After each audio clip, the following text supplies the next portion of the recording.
네, 안녕하십니까, 여러분. 네, 오늘도 교회사로 새롭게 모이신 모든 분들 환영합니다. 지난 중간고사는 모두들 열심히 공부하셔서 잘 보셨을 거라고 생각하고요. 또, 오늘부터 새롭게 두 번째, 이제 중간고사 넘어서 두 번째 파트로 들어가기로 하겠습니다. 지난번에도 말씀드렸던 것처럼, 레널드 샤워스의 그 얇은 책, 그 기반으로 해서 약간 진도를 좀 앞으로 빼고 나서요. 그 다음에 지금, 어떤 시점에 가면은 그 이전으로 또 다시 잠깐 돌아와서, 콘스탄틴과 어거스틴과 특히 교회사에서, 교리적으로 중대한, 영향을 미친 그런 사례들을 중심으로 조금 더 깊이 설명하는 그런 시간을 가지고자 합니다. 자, 그래서 오늘은요, 지난번에 제가 갖고 계신 분들이 계실 수도 있고 아니면은 제가 다시 새롭게 노트를 만들어서 여러분께 보여드리는 걸로 하겠습니다. 이 노트를 제공해 드리기로 하겠습니다. 자, 여기 보시면은 지난 시간에 이어진 부분이고요. 이제 교리와 관행이 어떻게 발전해 나갔다 하는 내용 잠깐 얘기할 거고요. 그 다음에 교회 상태는 어떠했다 하는 거, 여기까지가 이제 레널드 샤워스 박사가 쓴 내용이고 좀 부족해 보여서 제가 추가로 한 내용도 이렇게 있고요. 그 다음에 중세시대로 들어와서 어떤 일이 있었나, 교황권 관련돼서 어떤 일이 있었나 하는 부분들, 그리고 또 선교사 활동이 어땠고 이슬람의 영향이 어떻고 콘스탄틴의 기증이라는 것의 의미, 또 서방 제국주의라고 할 때 이 제국주의가 현대 그 제국주의와는 좀 다른 의미인데 부활, 그리고 이제 저 시기에 타락하고 교회가 이제 분열이 되면서 어떤 일이 일어났는지, 교황직이 타락하고 신성 로마 제국은 뭐고 이시도리안 디크레틀스 법령집이라는 게 어떤 의미가 있는지, 또 당시의 선교활동과 교황 선출 등등으로 이어지는 이야기를 이제 좀 진행을 해보기로 하겠습니다. 자, 여기 보시면은요, 313년부터 590년 사이에 여러 가지 이제 개념들, 교리들이 발전을 했는데요. 연옥 교리 아시죠? 그리고 침례에 의한 중생, baptismal regeneration, 뭡니까? 물 침례를 받아야 구원을 받는다. 물침례라는 행위가 더해져야 구원을 받는다라는 이상한 교리, 연옥이라는 이상한 교리가 이 시기에 본격적으로 개발이 되면서 교회 안으로 들어왔다 하는 그런 내용들을 우리가 이제 보게 될 것입니다. 그리고 천사 숭배, 성인 숭배, 성인이란 예를 들어서 테레사 수녀 이런 사람들이죠. 어떤 그 사람들 중에서는 자신의 공적으로 천국을 가고도 남는 그 사람들이 있어서 그들을 숭배하는 성인 숭배, 기독교에는 없는데 천주교에 이제 저 성인 숭배가 들어오게 되죠. 그리고 유물 숭배, 이거가 베드로의 발톱이라는 등, 저거가 무슨 어느 사도의 무슨 다리 뼈 조각이라든 등 하면서 그거를 숭배하는 유물 숭배, 그리고 조각상, 성화, 그림에 대한 숭배 및 경배, 이런 것들이요 이 시기에 막 발전했습니다. 그리고 7 성사 체계, 저 7가지 성사라는 게 sacrament라는 뜻인데 means of grace라 해가지고 은혜를 얻는 방법, 즉 구원을 얻는 방법이라는 뜻입니다. 7 성사란 구원을 받기 위해서 필요한 7가지 방법. 여기에는 이제 성체 성사라고 하는 것도 있고, 무슨 견진 성사라는 것도 있고, 구회 성사, 가톨릭에서는 구회 성사 있죠. 이런 것들. 이 체계가요, 이 시기에 발전을 했습니다. 발전이라기보다 사실은 타락이지만 어쨌거나 디벨롭 됐다는 의미죠. 그리고 12월 25일을 그리스도의 탄생일로 기념하는 저 실행. 저것도 사실은 예수님이 언제 태어나셨는지는 성경에 나와 있지 않아서 모릅니다. 하지만 저와 나를 기념하게 된 이유가 있죠. 그리고 전날 말고도 더 많은 거룩한 날, 부활절, 나중에는 무슨 사순절, 이런 성경에 전혀 없는 것들 막 들어오게 되는 시기가 저 시기라고 합니다. 그리고 주일을 공식적인 안식일 및 예배의 날로 삼는 것. 저거는 사실 사도행전에도 보면 주의 첫날에 그리스도인들이 모였다 하는 내용이 나와 있으니 예수님이 부활하신 주일 첫날 모이는 것은 지극히 성경적이긴 하지만 저 날을 공식적인 어떤 예배의 날로 정하는 것은 또 이 시기에 일어났다 하는 그런 내용인 것입니다. 그리고 교독식으로 찬양하는 것, antiphonal singing, 또 유아 세례. 유아는 성경에 보면은 다윗이 불법으로 낳은 아들도 그가 죽으면 하나님께로 가기 때문에 다윗이 자신이 죽어서 그 아이에게로 갈 수 있으나 그런 말씀 나오고, 또 여러분 다른 수업 시간에 배우셨을 겁니다. 그래서 유아는요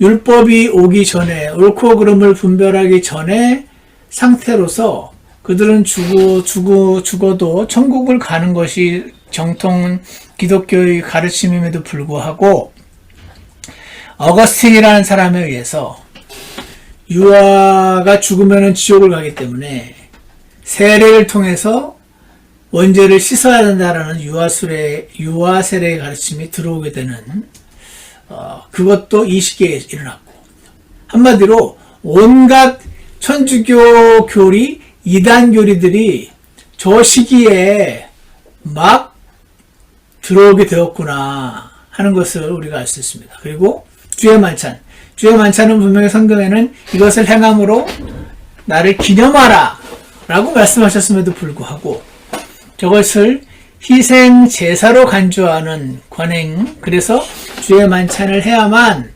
예수님의 제사가 반복적으로 들어지는 것이므로 죄사함의 효과가 있다라고 하는 천주교의 그 가르침이도 이때 만들어지고, 그리고 회개나 감사의 목적으로 떠나는 성지순례, 또 이전에는 교회가 이제 박해를 피해서 카타콤 무슨 어떤 성도의 집에서 모이는 그런 방식이었지만, 이제 교회가 힘을 갖게 됨에 따라서 웅장한 교회 건축물을 건립하게 되는 실행, 이런 모든 실행들이요 이 시기에 들어왔다 하는 것입니다.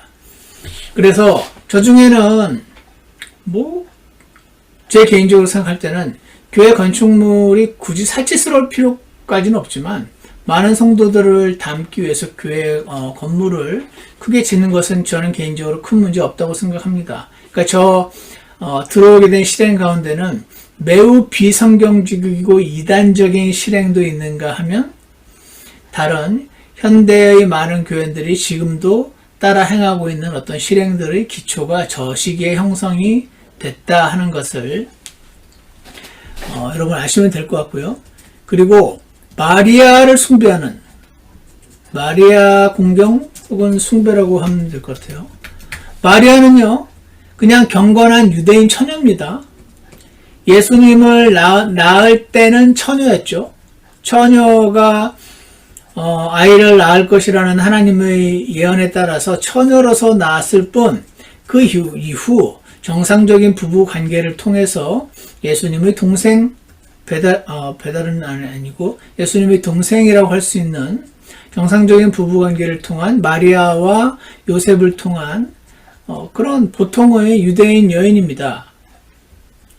그런데 저 여인을 예수님이 하나님이시니까, 하나님의 어머니니까 하나님의 어머니이신 저분을 숭배해야 한다는 실행이 시작된 것도 저 시기 313년부터 590년 저 사이에 일어났고, 그녀는 하나님의 어머니, 하늘의 여왕이라고 불렸던 이교도들의 신이 기독교 안으로 들어오게 되는, 크리스천아이즈 된다고 표현하는데 이렇게 불리게 되었고, 또 영원한 처녀성, 저 하늘의 여왕이 제 기억에 영원한 처녀라고 하는 가르침이 있었던 것 같아요. 그래서 마리아는요, 성경적으로 보면은 영원한 처녀일 필요가 없습니다. 팩트도 아니고, 마리아는 예수님 낳을 당시에는 처녀였고, 그 다음에 정상적으로 보통은 유대인 여인이거든요. 근데 마리아를 굳이 저 사람은 영원한 처녀다라고 함으로써 이렇게 사람의 윗단계로 높이고자 하는 그런 거. 그걸 죄 없음. 마리아는요, 보통은 죄인입니다. 경건한 유대인이지만 여전히 죄 있는 사람. 근데 죄가 없다라는 가르침이, 마리아는 죄가 없다라는 가르침이 천주교에서 지금 믿고 있는 가르침 그대로죠. 이런 가르침이요, 저 시기에 시작이 됐다 하는 거고요. 그녀에게, 그리고 성경에는 마리아에게 기도하라는 명령이 전혀 없어요. 하나님과 사람 사이의 중재자는 예수님 한 분이시라고 되어 있지, 성경 어느 곳도 예수님은 너무 무서우니까 예수님께 어떤 기도가 전달되려면 예수님 어머니한테 이렇게 백으로 뒤로 이렇게 부탁을 해가지고 그렇게 하는 거다라는 가르침이 성경에 전혀 없지만, 저런 가르침도 들어오게 되고, 또 모든 성인들의 머리로 간주되는, 그리고 예수님이 아니라 마리아도 육체를 가지고 하늘로 올라갔다 라는 온갖 가르침들이 이제 들어오게 되었습니다. 그러니까 한마디로 이 시기가 교회 안으로 온갖 비성경적이고 이단적인 가르침들이 다 들어오게 된 시기다 하는 것을 볼 수가 있습니다. 이 시기에 어거스틴, 이 사람이 진짜 중요한 사람입니다. 이 사람에 의해서 이 모든 것들이 어떤 체계적인 정당성을 가지고 들어올 수 있게 해준 사람, 어거스틴이 그런 사람이었고요. 이 어거스틴이 본격적으로 무천년주의를 대중화시키기 전까지 초대교회는 300년대까지 모두 예수 그리스도께서 오셔서 재림하셔서 이 땅에 천년왕국을 세우신다는 킬리아즘 혹은 프리밀레니얼리즘, 전천년주의가 모든 그 신자들의 공통적인 근본 믿음이었음에도 불구하고, 이자가, 어거스틴이 무천년주의, 예수님은 다시 오셔서 나라를 세우시지 않는다. 왜냐하면 지금 교회가 바로 왕국이다 라고 하는 가르침을 대중화시키게 되죠. 그럼으로써 예수님이 이 땅에 오셔서 세우실 그 유대인의 왕국에 그리스도인들이 동참하게 되는 것인데, 그 이스라엘에게 주어졌던 미래의 축복을 빼앗아버리는 무천년주의를 대중화시켰던 사람이 바로 이 사람입니다. 그래서 온갖 이런 교리들이 이때 들어오게 되었고요. 그래서 여기 다시 보시면 제가 이 부분에 있어서 여러분께 정리를 조금 해드리고자 했습니다. 뭐냐면 하나는요, 이겁니다. 이게 아니군요.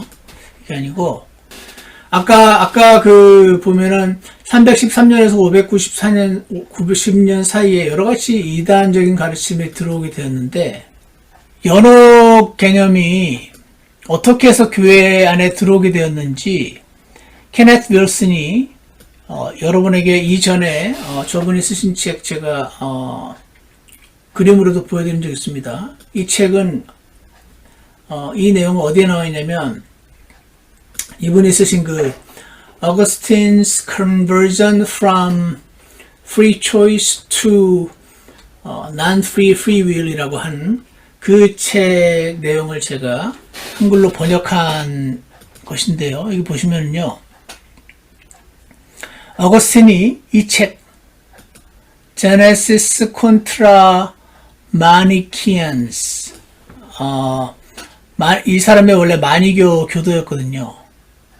마니교 교도가 잘못됐다라고 이제 하는 내용을 책을 쓴 바 있는데, 마니교에서 배웠던 가르침이 이 사람 머릿속에 섞여서 기독교 교리인 척하고 또아리를 틀게 되는 일이 있었습니다. 이 책 여기에서 뭐라고 말하는 사람들의 영혼이 각자의 행위, 특히 자기 영혼을 경작하는 일, 영혼을 경작한다고 표현을 하는데요. 다음과 같이 구분된다고 말하는데 뭐라고 하냐면 사람들이 자신의 삶을 제대로 경작하지 않으면, 즉 제대로 합당하게 살지 않으면 그런 뜻이겠죠. 연옥, purgatory나 영원한 형벌을 받는다. 그 영원한 형벌이 있고 일시적인 형벌이 있다. 연옥이라는 것은 사람이 너무 큰 죄를 지으면, 이 천주교 교리죠. 어거스틴이 만들어낸 교리인데 너무 큰 죄를 지으면 영원한 형벌을 받지만 조금 아리까리한 죄를 지으면 연옥에 가서 거기서 불에 의해서 정화되는 시간을 가지고 거기서 빠져나와서 천국으로 간다라는 저 가르침을 만들어 내고 본격적으로 교회 안에 자리 잡게 만든 사람이 이 사람이었습니다. 어거스틴이었습니다. 그래서 어거스틴이 두 가지 사후 심판의 형태가 있다는 것을 믿고 있었다. 하나는 정화, purgatory, 정화를 위한 일시적인 고통의 심판이 있고 회복 불가능한 영원한 형벌이 있다라고 말을 했음을 이 책 등을 통해서 알게 된다 하는 것입니다. 그리고 정당성의 기준은요, 어거스틴은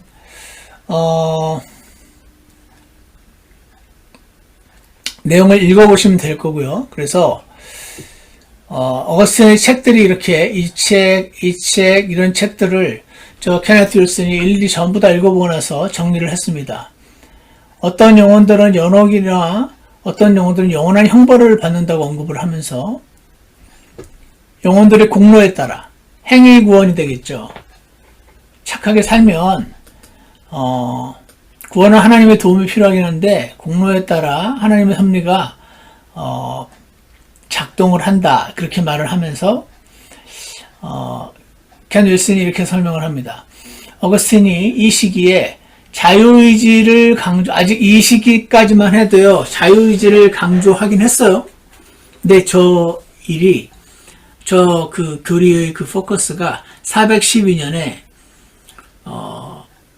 바뀝니다. 그래서 이 사람이 이때까지만 해도 자유의지를 강조하다가 나중에는 자유의지가 사람은 없다.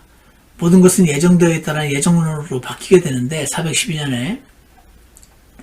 점점 더 사후 정화 개념, 영록이죠. 그리고 예정론적 요소. 어떤 사람은 날 때부터 천국 가도록 예정되어 있고, 어떤 사람은 날 때부터 지옥에 가도록 예정되어 있다라는 이 가르침으로 점점 시간이 지나면서 이 사람의 그 믿음이 변해가는 것을 설명을 합니다. 그래서 이 사람은 스스로 믿을 수 없고 하나님이 의지를 주셔야만 믿을 수 있다라는 것은요, 성경적인 가르침이 아니고요, 스토아 철학입니다. 그래서 이 사람이 스토익 의지론 이렇게 표현을 합니다. 그래서 스토익 의지론과 도덕적 경작 개념이 강했었는데 그 안에 이미 경한죄, 가벼운 죄에 대한 사후 정화라는 연옥 개념의 씨앗이 존재를 했다. 그래서 저 연옥 개념 비슷한 게 사람들 사이에 없지 않았었던 것 같은데, 이 켄 윌슨이라는 사람이 어거스틴의 책들을 쭉 보면서 어거스틴에 의해서 이 연옥이라는 가르침이 좀 더 본격적으로 교회 안에 들어오게 되었음을 설명을 하고 있습니다. 그래서 어거스틴이 일시적 정화의 상태를 언급한 바 있다 하는 것을 책을 통해서 확인을 했고, 그리고 연옥은 일시적 형벌이죠. 일시적 형벌. 연옥과 일시적 형벌과 영원한 형복의 이중 구조를 언급하면서 이는 후대 카톨릭 연옥 교리의 신학적 기초가 되는 문헌 중 하나가 되었다. 자, 이게 뭡니까? 오늘날 천주교회의 근본적인 교리를 만든 사람이 어거스틴이라는 뜻입니다. 저는 제가 지금까지 파악하고 읽어보고 판단 내린 결론은 어거스틴이 온갖 교리의 온갖 잘못된 교리의 온상이 바로 어거스틴에 의해서 시작되었다라고 저는 확신하고 있습니다. 어거스틴이 근데 꼭 누굽니까? 영국의 갑자기 기억이 안 나네. 유명한 영문학과 교수였다가 구원받은 그 사람처럼 글을 잘 쓰고 철학적으로 쓰고 하면서 많은 사람들이 어거스틴을 좋아합니다. 그러다 보니까 전 세계 교회의 가장 큰 교회 역사를 통틀어서 볼 때 가장 큰 영향 혹은 악영향을 미친 사람이 어거스틴이라고 하는데 모두가 동의를 할 정도로. 근데 이 사람이 온갖 사악한 교리의 온상이 없다 하는 것이고요. 그래서 더 자세한 내용은 제가 노트를 여러분께 드릴 테니까 참조하셔서 더 읽어보셔서 연옥이 이렇게 해서 들어왔구나 하는 것을 꼭 한번 확인해 보시고요. 또 하나는 이겁니다. 또 하나는 뭐냐면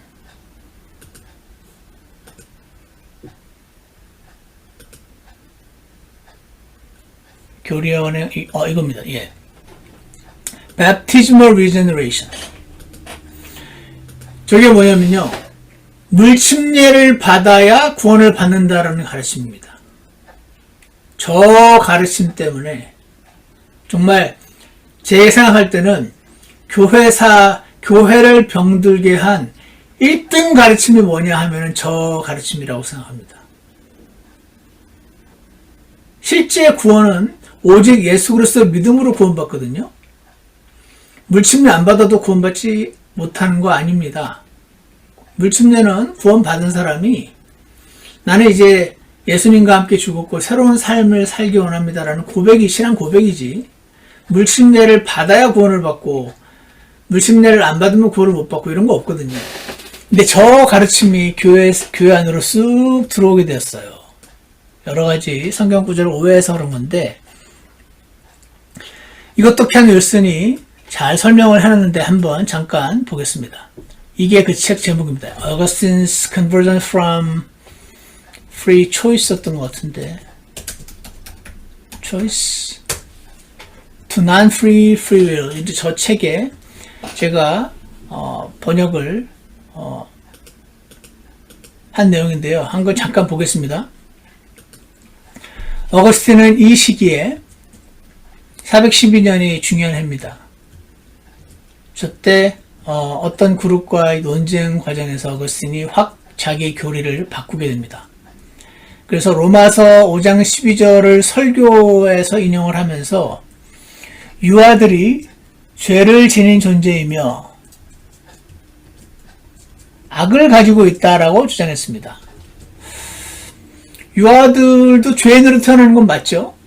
여기까지는 약간 맞는 것 같기도 하고 틀린 것 같기도 한 그런 주장인데, 자, 이 시기에 그는 아담의 죄가 육체적 죽음뿐 아니라 아담의 죄로 인해서 사람이 육체적으로 죽게 됐을 뿐 아니라 영적인 죽음까지 초래한다고 처음으로 명시했습니다.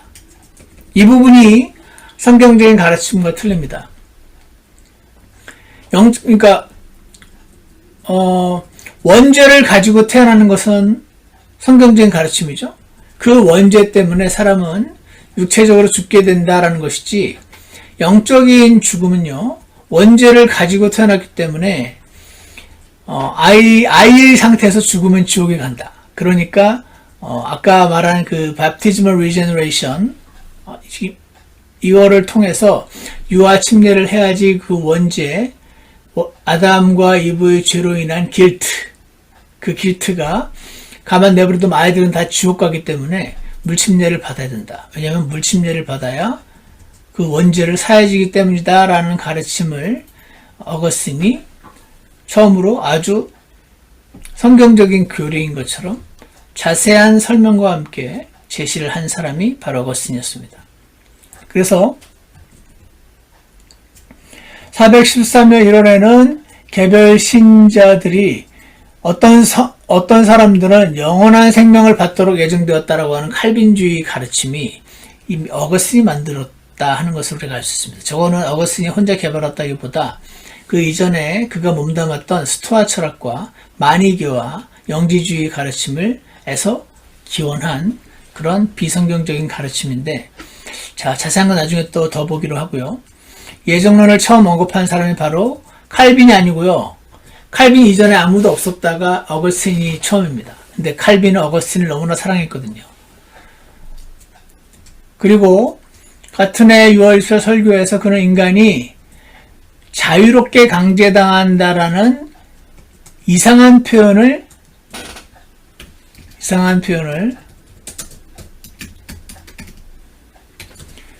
처음 사용했고요. 저게 뭐냐면, 사람에게 자유의지가 있다는 말은요, 예수님을 믿을 수도 있고 안 믿을 수도 있다는 뜻입니다. 자유의지로. 아담과 이브가 선악과를 따먹을 수도 있었고 안 따먹을 수 있었다는 것입니다. 그게 자유의지거든요. 근데 어거스틴과 스토아 철학에서 말하는 자유의지는 이렇게 설명을 하더라고요. 저 켄 윌슨이라는 사람이 어떤 개가 마차에 묶여 있어요. 근데 줄이 좀 길어요. 그래서 이 개는 마차가 가는 방향으로 뛸 자유도 있고 마차가 가는 방향과 반대 방향으로 뛸 자유도 있다는 거예요. 그래서 이 개는 마차에 묶여있는 자유의지를 갖고 있다라고 저 스토아 철학에서 말합니다. 근데 마차가 할 때 이제 마차가 이 방향으로 가면은 이 개는요 무조건 마차를 따라가게 되잖아요. 그래서 이렇게 표현합니다. 이 개는 자유의지가 있지만 마차의 방향과 일치하는 방향으로 뛰면 자유롭게 뛰게 되고, 마차의 방향과 반대 방향으로 뛰게 되면 질질 끌려가게 된다. 하지만 그에게는 자유의지가 있다 라고 말하는, 사실은 자유의지가 아닌 자유의지라고 말은 하는데 사실은 운명이 예정되어 있는, 이쪽으로 가도록 예정되어 있는, 이걸로 가르쳐서, 그래서 스토아 철학에서 어거스틴이 이걸 배워온 거죠. 그래서 아까 그 책 제목에서 non-free will이라고 한 게 free will이 있다고 말은 하는데 실제로는 마차에 묶여있는 개와 같은 free will이 있어서 사실상은 free will이 아니다. 그래서 어거스틴이 412년 전까지는 실제로 free choice를 어느 정도 믿었는데, 그가 이전에 몸담았던 스토아 철학과 마니교와 영지주의 영향으로 인해서 412년에 돌아섰다, 그의 가르침이. 그래서 사실상의 자유의지를 부정하는, 어떤 사람은 날 때부터 지옥에 가도록 예정되어 있고 어떤 사람은 날 때부터 천국에 가도록 예정되어 있지만 그에게 사실 자유의지가 있긴 있다라고 말하는 이율배반적인 가르침을 주장하는 칼빈주의의 그 오류를 정확히 꼬집은 책이 아까 말했던 켄 윌슨의 그 책인 겁니다. 이해가시죠? 그래서 다시 보시면은요, 성경에서 말씀하시는 자유의지는 그런 자유의지가 아니에요. 진짜 자유의지지. 자, 그래서 여기에, 그래서 자유롭게 강제당한다는 게 그 뜻입니다. 이제 이해가시죠? 아까 그 마차에 묶여있는 개는 자유가 있는 것 같지만 사실은 마차가 가는 방향으로 가게 된다는 뜻이죠. Forced free will. 그러니까 뭔가 free will이 없다고 말하는 거는 뭔가 안 좋다는 느낌이 저걸 믿는 사람들에게 있었나 봐요. 그러니까 free will을 굳이 있다라고 있는 것 믿는 사람인 척 하면서 이야기를 하지만 사실은 없다. 이렇게 하는 가르치고 있는 가르침인 것입니다. 그래서 로마서 5장 12절, 고린도전 4장 7절, 로마서 11장 6절, 그리고 아프리카 교회에서 막 어거스틴이 아프리카의 그 히포의 교회의 목사였잖아요. 그러니까 어거스틴 교회뿐 아니라 그 북아프리카 지역에서 막 실행되고 있었던 유아 세례를 받아야 거듭나게 된다. 왜냐하면 유아는 날 때부터 아담으로부터 죄를 물려받기는 하지만, 성경적인 가르치면 죄를 물려받지만, 그래서 원죄를 가지고 있긴 하지만, 그래서 그 아이가 죽게 되는 것이지, 그 아이에게 길트까지 지옥을 가도록 만드는 그 길트까지 물려받았다라고 하는 거는 성경적인 가르침도 아니고 어거스틴 이전에 아무도 그렇게 가르친 바가 없었는데 어거스틴이 처음으로 저거를 만들어냈습니다. 왜냐면 그가 마니교에서 배웠던 가르침이 저렇게 둔갑을 하게 된 것이다. 자세한 내용은 아까 말했던 케네트 윌슨의 책을 꼭 참조하시면 되고요. 요즘은 AI 같은 것들이 있으니까 영어 책도 쉽게 이렇게 카피해서 한글로 번역해서 읽을 수 있으니까 관심 있으신 분 꼭 읽어보시기 바랍니다. 그래서 아프리카 교회의 유아 세례 중생 교리를 입증하는 듯한이 사실 들어가야지. 입증하는 본문이 아니에요. 입증하는 듯한 본문들을 반복 인용을 한다. 설교에서 어거스틴이. 그리고 어머니들이 유아를 데려오고 교회가 유아를 받아들이며 신생아는 울음으로 자신의 간증을 전하고 도움을 요청하며 부모에게 예수 그리스도를 믿습니까? 라고 물으면 부모가 대답을 하는 거예요. 정말 가능한 일입니까? 이 아이는 그리스도인입니까? 이렇게 물으면 부모가 그렇습니다. 라고 대답합니다. 아직 교리 문답생입니까? 아니면 신자입니까? 이렇게 묻습니다. 그럼 어머니가 우리 아이는 신자입니다. 아기 갓난아기 신자입니다. 라고 대답을 하는 겁니다.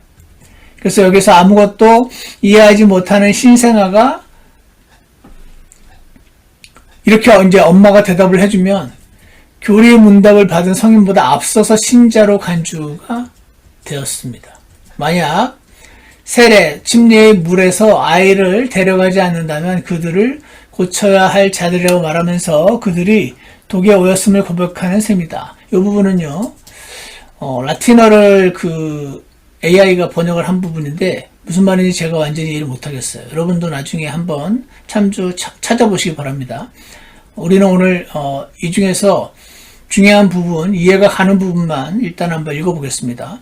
신앙의 규범은 300년 동안 모든 인간이 죄로 인해 오염되었다고 가르쳤지만, 그렇죠. 이게 성경적인 원죄교리예요. 모든 인간이 아담의 죄로 인해서 오염되었습니다. 오염되었지만 아담으로부터 유아가 영원한 정죄. 저 말은 뭐냐면 아이는 죽으면 지옥 간다는 뜻입니다. 왜냐하면 정죄, 길트를 상속받으며 받았다고 어거스틴이 가르쳤거든요. 근데 아이는 스스로 믿을 수가 없잖아요. 그러니까 물침례를 통해서 그 죄를 용서받아야 된다는 뜻이죠. 근데 사실 성경적으로는 물침례 받는다고 죄가 용서되지 않죠. 그렇지만 성경적인 가르침들을 믿었지 않고 이들은 물침례를 받으면 죄가 용서된다라는 가르침을 믿었기 때문에 아이를 그렇게 물에 담가야 천국에 간다라는 가르침이 생겨난 것입니다. 자, 그래서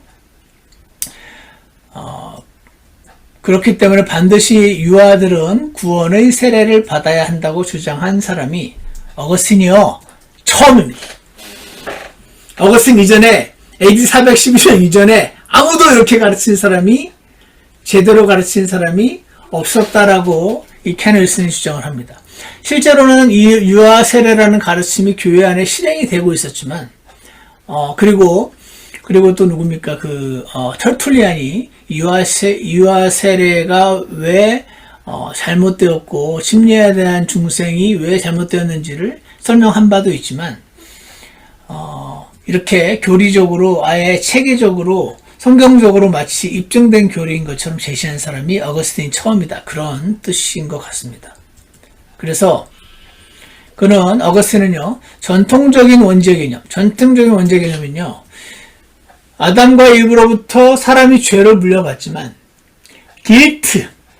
그 길트가 있으면 지옥 간다는 뜻. 길트까지 물려받지 않는다가 성경적인 가르침이에요. 전통적인 가르침이고. 근데 어거스틴이 길트까지 물려받기 때문에 이 아이가 죽으면 지옥 간다. 그러니까 지옥에 안 가려면 물침례를 받아야, 세례를 받아야 된다. 근데 그때 그 엄마가 이 아이가 신자입니까? 라고 물으면 네, 이 아이가 신자입니다. 왜냐면 얘는 날 때부터 모태신앙입니다. 이렇게 말을 해줌으로써 프록시 바프티즘, 프록시 믿음, 엄마가 이 아이를 대신해서 믿음을 고백하는 프록시 신앙 고백이 이때 받아들여지게 되는, 온갖 이상한 이단 가르침의 온상이 전부 어거스틴의 머릿속에서 나왔습니다. 그래서 전통적인 원죄 개념은 성경적인 개념인데 어거스틴적 원죄, 어거스틴적 원죄는 죄성을 물려받는다는 걸 넘어서 아예 죄책, 나중에 나오겠지만 라틴어로 라투스, 영어로는 guilt, 즉 지옥 갈 그 죄까지 물려받았기 때문에 아이도 지옥 간다. 이 가르침이 어거스틴에 의해서 나왔습니다. 그래서 은밀히 바꾸었고요. 이는 라틴어 번역 어류 로마서 5장 12절이요. 원래 그리스어로는 그렇게 써있지 않는데 저렇게 저 라틴어로 잘못 번역되는 바람에 어거스틴이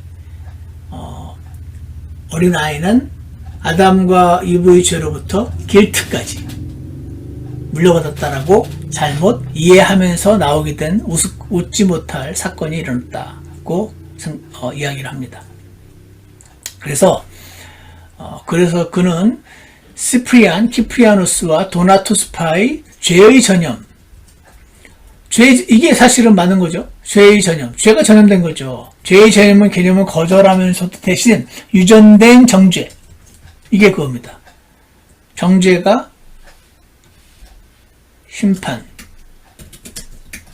심판이라는 뜻이죠. 그러니까 심판 자체가 유전된다.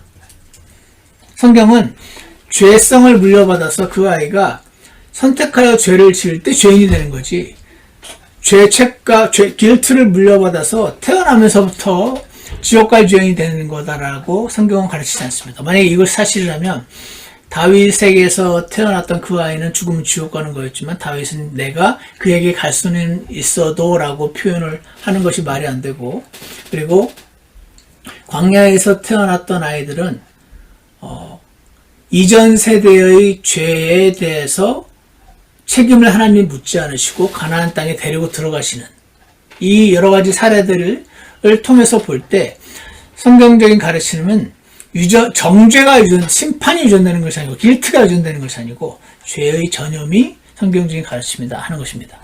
그래서 이런 식으로 설명을 합니다. 자, 이해는 가시죠, 여러분? 그래서 이후에 제가 인터넷도 설치를 좀 해가지고요. 저스틴 마트도 이 세례를 통해서 거듭난다는 Baptismal Regeneration, 이 저스틴 마터도 한 면에서 훌륭한 분이지만 저 사람에 의해서 저 Baptismal Regeneration 가르침도 들어오고, 저 사람도 굉장히 철학에 심취했던 사람이거든요. 저스틴 마터에 의해서 세례를 통한 중생 가르침도 들어오고 Replacement Theology, 교회가 참된 이스라엘이다라는 가르침도 저 사람이 공식적으로 처음 말했던 사람입니다. 저스틴 마터, 저 사람도 이전에 철학자였다가 플라톤 철학에 심취했다가 구원을 받은 사람이었어. 많은 교리적인 오류를 기독교 안으로 들여오는 역할도 했던 사람이 저스틴 마터였고요. 이 사람도 훌륭하신 분임에도 불구하고 이런 이야기들을 했었고, 시프리안도 Baptismal Regeneration에 대한 얘기를 했었고, 어거스틴에 의해서 체계적인 교리로 정립을 한 사람이 바로 어거스틴이다 하는 내용을 제가 이 부분을 인터넷을 통해서 정리를 했습니다. 이 인터넷 서치 결과 위에 이 부분은 켄 윌슨이 했던 설명이고요. 자, 그래서 이런 이유로 인해서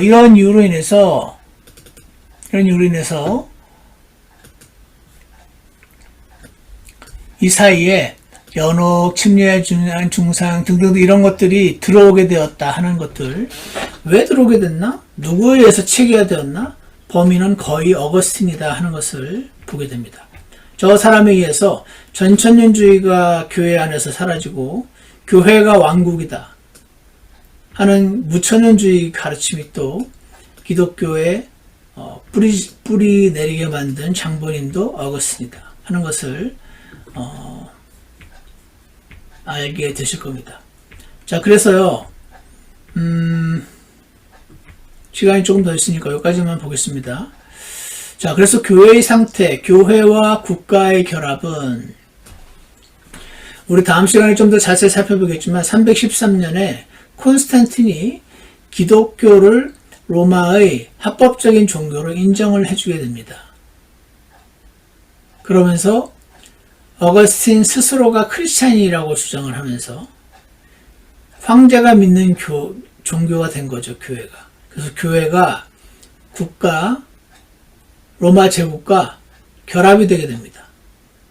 그러면서 교회가요, 로마 제국의 그 정부 시스템 같은 모양이 교회 안으로도 들어오게 됩니다. 그러다 보니까 교회가 조직화가 되게 되는 겁니다.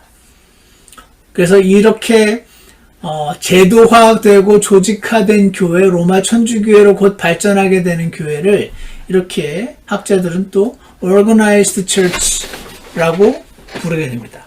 그래서 저런 조직화된 교회를요, 교회와 국가의 결합은 부유하게 만들었습니다. 교회가 이전까지는 가난했는데 이제 부유해집니다. 그래서 어떻게 됩니까? 세속적인 기준을 이제 많이 받아들이게 됩니다. 그리고 정치적, 사회적으로 이득이 되기 때문에 교회와 결합하려는 이방인들로 인해서 오염되기 시작합니다.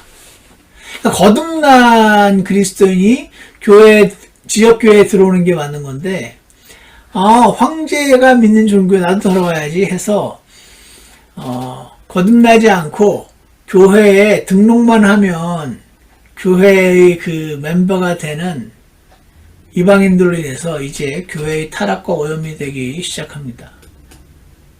그래서 이 사람들이 이방인들의 믿음과 실행들을, 원래 성경에 없는 이방인들의 실행들을 조직된 교회, Organized Church, 이제 곧 천주교회가 되는 그 교회 안으로 도입을 하게 된다 하는 것입니다. 그래서 이 부분 좀 보시면요, 313년에 밀라노 칙령 이후 교회와 국가가 결합되죠. 그래서 이게 이제 종교와 정치가 결합되는 겁니다.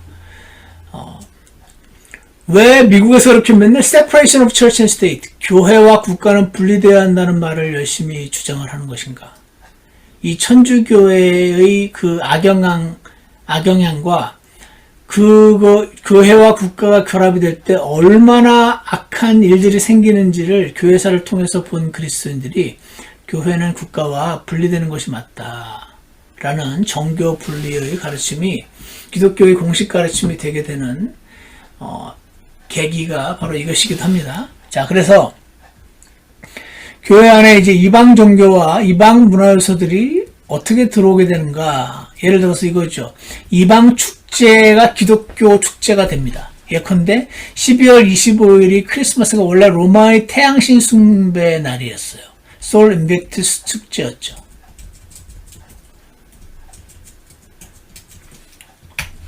(12월 25일에) 열렸었습니다. 근데 콘스탄틴 대제 이후 이날을 예수님의 탄생일로 기념하는 크리스마스로 정하면서 기존의 이교 축제를 기독교화 시켰습니다. 이거를 Christianized 했다 이렇게 표현합니다. 여러분, 이 부분을요, 팩트예요. 알고 계셔야 돼요. 왜냐면 저런 내용을 안식교회에서 전도지로 만들어서 막 사람들은 나눠줘요. 그러면은 12월 25일을 예수님의 탄생일로 굳건하게 믿고 있는 기독교인들이 충격을 받죠. 어떤 사람들은 말도 안 되는 소리하고 탁 치워버리겠지만, 요즘에 어떤 사태입니까? 인터넷 AI로 다 찾아볼 수 있는 시대 아닙니까? 조금만 두드려보면 다 나옵니다. 저건 역사적인 팩트이기 때문에. 12월 25일이 진짜 태양신이 원래 숭배하는 날이었는데 기독교 안으로 들어왔네? 하는 사실을 알게 되는 많은 젊은 사람들이 교회에서 목사님이 하는 말들과 교회의 실행에 대해서 의심을 가시기 시작하면서 믿음에 뭔가 불순물이 끼기 시작하게 되는 계기가 될 수 있습니다. 그래서 이렇게 하셔야 돼요. 12월 25일은 크리스마스는 예수님 생일이 아닙니다, 여러분. 저거까지 다 얘기하셔도 돼요. 원래 이런 날이었는데 이러러 들어왔습니다. 근데 예수님이 탄생하신 날은 너무 기쁜 날이잖아요. 근데 아무도 몰라요, 문제는. 그래서 굳이 그날이 언제인지를 막 찾아서 그날을 지키는 그런 일을 행하기보다는 우리도 알지만 이 12월 25일이 예수님 탄생일처럼 왜 둔갑이 되었는지 알긴 하지만 한 날을 잡아서 나를 구원하신 분이 사람으로 오신 날을 감사하고 기념하는 날로 여기는 것입니다. 언제 그분이 태어나셨는지 아무도 모르고요. 그날은 실제 태양신 숭배 하는 날이었던 것이 이렇게 크리스천화이 된 것도 사실입니다. 어떤 분은 그러면 이런 날을 우리가 예수님의 생일이라고 하는 것은 이교도의 어떤 축제에 참여하게 되는 거 아닌가요? 이런 생각을 하시면서 찝찝하게 여기시는 분들도 계시겠지만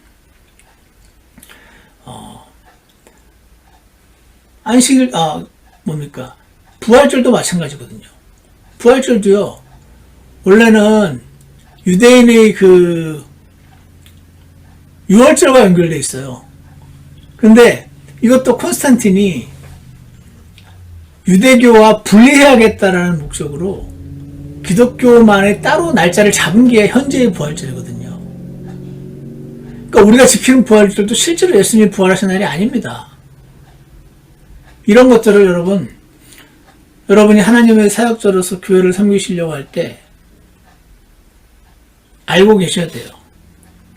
그리고 요즘같이 금방 인터넷 조금만 쳐보면 금방 나오는 팩트들을 알고, 하지만 부활절도 예수님이 부활하셔서 우리 믿음의 어떤 뿌리에 해당되는 건데, 실제 부활한 날짜를 막 굳이 찾아서 하는 것도 의미가 없다고는 할 수 없겠지만, 우리는 부활절도 그렇고 크리스마스도 그렇고 한 날을 잡아서 그분의 오심을 기뻐하고, 한 날을 잡아서 그분의 부활을 기뻐하고, 그날은 또 일반 대중들이 부활절 크리스마스 날만큼은 또 교회에 이렇게 오고자 하는 마음을 가진 날 아닙니까?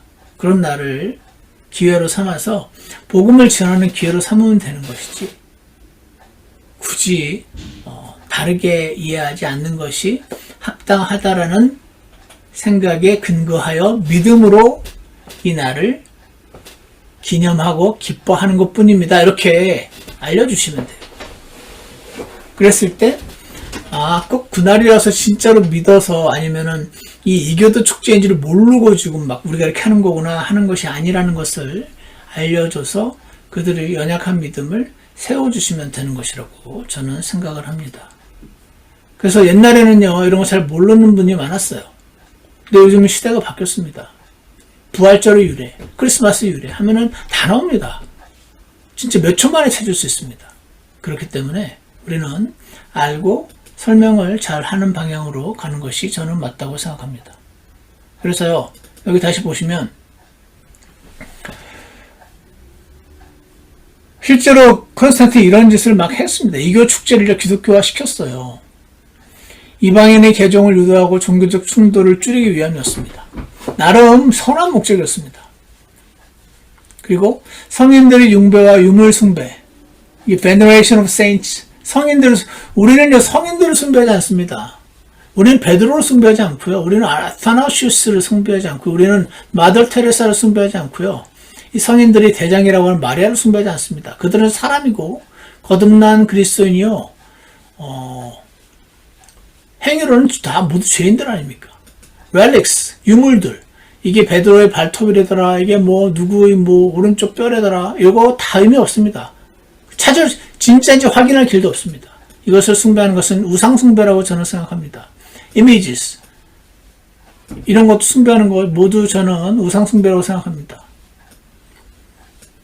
그래서 이 부분에 있어서 강하게 믿고 있는 독립심리교회들은 보통 교회 안에 십자가도 잘 안 두는 편이죠.